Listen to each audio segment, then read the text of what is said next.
Welcome back to the Vice City Brief, your #1 source for all news GTA 6. Today we're going to be talking about the Take-Two Interactive investor call, what was confirmed on the investor call, why it's been so quiet after the investor call. We're also going to be talking about some crazy new laws in the UK regarding online safety for children, and there's some pricing discussions going around now based on some comments made by Strauss Zelnick.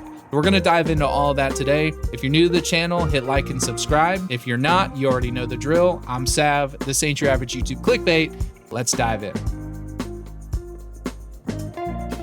Okay, so our top story today comes from Take-Two Interactive's earnings call, which took place on August 7th. The results of the earnings call are online for all to see, and it shows the upcoming release schedule for several games, many of which have a to be determined under the release date. Now, thankfully, GTA 6 is not one of them, and still retains its May 6, 2026 release date. But for those who have been actively following the development, this is pretty significant news. There had been growing speculation about a possible delay. It seems like that's pretty much squashed now by Take-Two and Rockstar themselves, because they definitely doubled down on that release date of May 26, 2026. Also, when you have Strauss Zelnick saying that another delay is unlikely, that's also very, very good news. And it's worth noting that Rockstar traditionally sticks to the hard dates that it gives. For example, Grand Theft Auto 5, Red Dead Redemption 1, and Red Dead Redemption 2 all stuck to the hard dates once they were received. The only Rockstar game since 2008 that was delayed once it was given a hard date was Grand Theft Auto 4, and that was all the way back in 2008. Now let's talk about something that's got the community buzzing: the potential price of GTA 6. This week, Take-Two Interactive CEO Strauss Zelnick officially spoke on the price of GTA 6, preparing gamers for what's to come. Speaking to Variety magazine ahead of the Take-Two Interactive investor call, Strauss said, "Our goal always is to deliver more value than we charge, so we've had variable pricing at the company forever."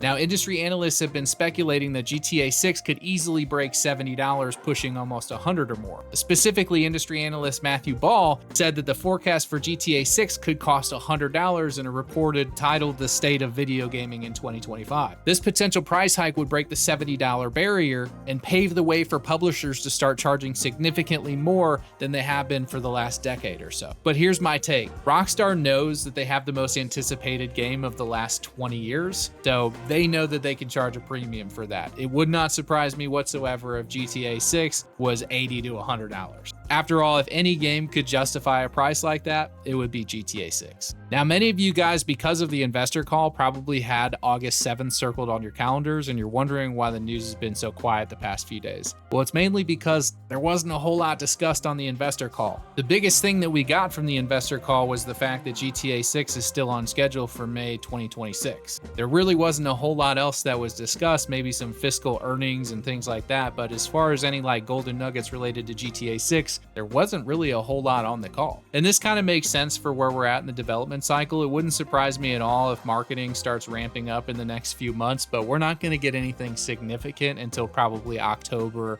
November, December. Now, there's also a developing story not directly related to GTA 6, but it is definitely something that could affect how mature games are accessed by the time GTA 6 comes out in May of next year. The UK's new Online Safety Act went into full enforcement on July 25th of 2025, requiring age verification for platforms hosting content deemed harmful to children. Major platforms including Reddit, X, Discord, they've already implemented verification systems to start complying with the new laws. The gaming industry is now in the crosshairs. Xbox also announced that starting early next year, the UK players will need age verification to access social features like voice chat and game invites. Nexus Mods has also rolled out age verification for adult gaming modifications. An Ofcom spokesperson confirmed to gaming outlets that while not all video games are in the scope of Online Safety Act, their supervision teams are having ongoing discussions with the gaming industry to ensure compliance. Now, similar legislation is advancing in other countries as well. The United States Kids Online Safety Act, or KOSA,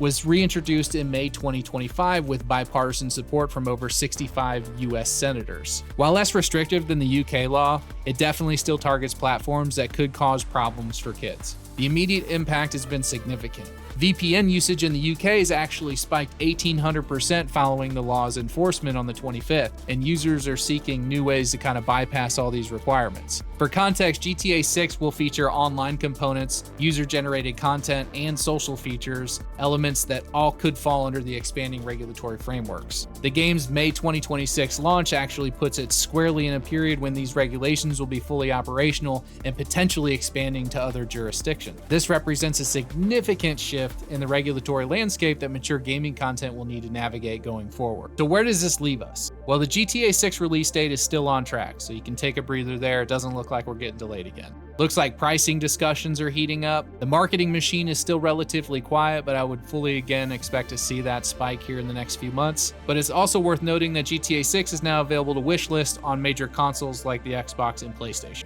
So if you haven't already, you can actually head over there and wishlist the game. About as close as we're going to get right now. We still don't expect it to arrive on Steam or other PC platforms until at least 12 months post-launch. But that about wraps up everything with the weekly Vice City Brief. If you found any of this useful, consider liking and subscribing. We do these weekly updates in addition to our Friday videos on deeper content. Drop a comment below with a green heart if you made it to the end and tell me what you want to see in the next episode. Until next time, this is the Vice City Brief. Again, I'm Sav. Thank you guys for watching, and I'll see you on the next one.